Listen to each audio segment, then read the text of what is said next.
Aurten Atxutxe Amaikak 30 urte beteko ditu, eta azken urteetan jardun dugu gure balio erantziaren bila.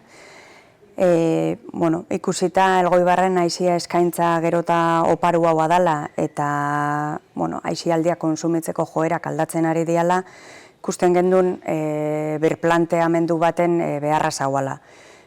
Baina kontuan hartuta euskararen erabilerak beheraka juten jarraitzen dabala, lanildo berri batzuk hartzia erabaki dugu. Lanildo horrek familien arteko euskarazko sozializazioa, euskalduntasuna eta herritartasuna, kulturgintza, aizia eskaintza eta kulturartekotasuna.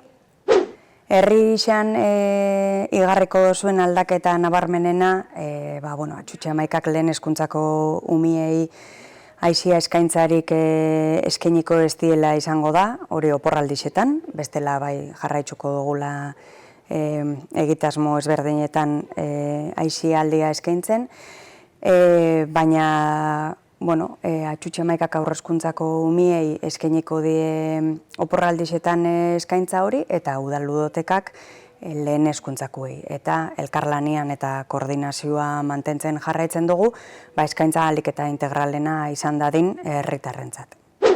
Eta espero dugu aldaketa hauetan ere zuek herritarrok gurekin gure bide lagun izaten jarraitzea.